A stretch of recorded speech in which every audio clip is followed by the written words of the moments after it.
get to it. Today we're going to be talking about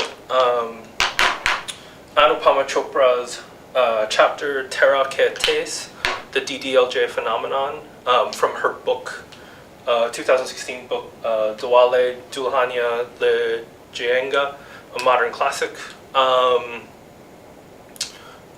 This is... I'll just briefly talk about the book and then kind of go into the key points, but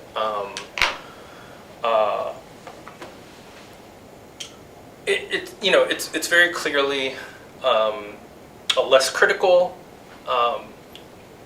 sort of less scholarly reading than the Varya-Kush reading on Tuesday, which means that you and I are kind of going to have to do the heavy lifting, and so the reading is much more, less of a resource and much more an object of study. Although all the readings are always an object of study too, because no one is infallible, no one covers all the bases. There's always something to look at. But especially judging from how vibrant the discussion was last week, I have no doubt in my mind that we're equipped to handle it. I was really pleased with how you guys were really getting into it, and as I already pointed out, I really only have kind of like two main points that kind of come out of this, and one is the idea of difference in terms of Indian cinema. Just using this opportunity to talk about sort of a broader concern that sort of undergirded the course the entire semester. But even, difference is not necessarily the same thing as specificity, right? Or particularity, right? Difference already has laden within it a relationship, right? A comparative relationship. It's much more about the relationship than it is about the object itself. Does that make sense? So when we talk about difference in Indian cinema, or the difference of Indian cinema, there's already something predicated into that there's this idea that there's Indian cinema, and it is categorically, fundamentally different from US cinema, right? So it's already setting up a relationship that's differential, right? And one that's not about affinity or continuity or similarity. It's all like the most important thing about Indian cinema is that it's different. And the problem with that is that we very rarely talk about difference as such, right? We never talk about, well, Bradley really likes, alternative music. He's just different. And that's just Bradley. It always becomes a sort of marker that immediately becomes, kind of inserted into a framework that's generally hierarchical, right? But to go back to like these questions of normativity and hegemony, right? So it's like Bradley loves alternative music. In certain circles, that would make him a weirdo, right?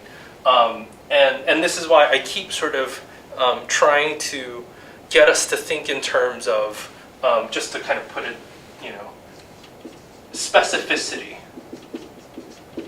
or particularity, because a lot of people read the critique of a model based on difference as a homogenizing sort of movement, and then that can become historical and ideological. It's like, well, that's what socialists want, that's what communists want, so for all of us to be the same.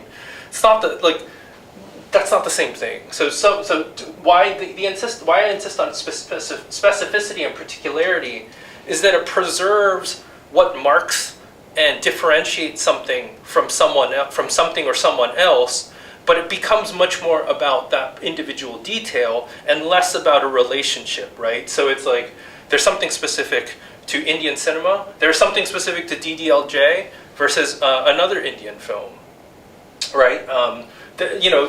From Avengers, but that doesn't to kind of go to the U.S. But that doesn't necessarily imply a hierarchy. It just implies that there are particular or specific details or elements to each given thing that kind of marks it as opposed to or in relation to something else, right? So we can still preserve that everything has its own, like, the details that are individual to whatever we're talking about without necessarily slotting it within this kind of hierarchy, right? 2 is really only kind of a minor point. It really only comes up very briefly in the reading, but it's something that I think I really want us to hone in on, and something that we really need to think about. And more specifically, I'm borrowing a phrase from an author that we read in the streaming class, but this idea of like affective attachment.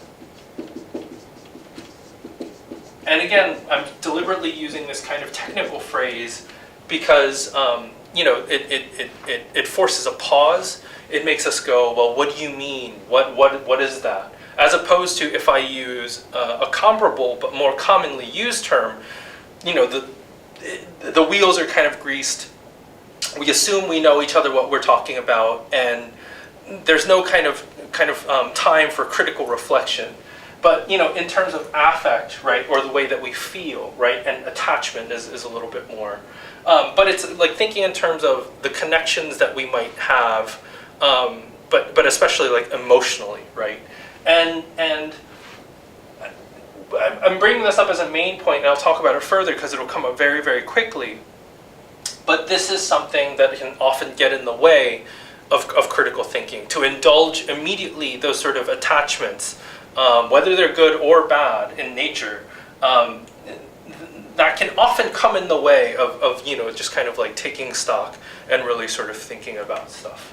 So that's kind of it. As far as the film is concerned, I'll tie that into this. I suppose I'm most curious with what your engagement with Indian cinema up until this point. If you've watched any films, maybe you've watched a lot of films, maybe you watched none, no Indian films. And as I mentioned on Tuesday, I think any of those answers to that question is interesting in and of itself, because that Indian cinema, it's not just that it's the the highest output of any national cinema, even more than the U.S. I believe. I should know that statistic. I'm pretty sure. I just don't have a citation, so I can't say with absolute certainty.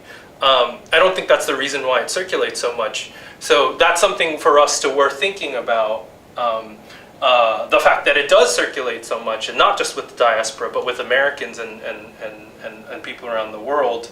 And in terms of again, I guess part of what I'm getting at is that I do think that the sort of way we approach Indian cinema and Bollywood is predicated on difference, whether we kind of shun away from that difference or even gravitate towards it, and that's something worth thinking about. So I'll be curious to hear what you guys think, and let's get into the Chopra.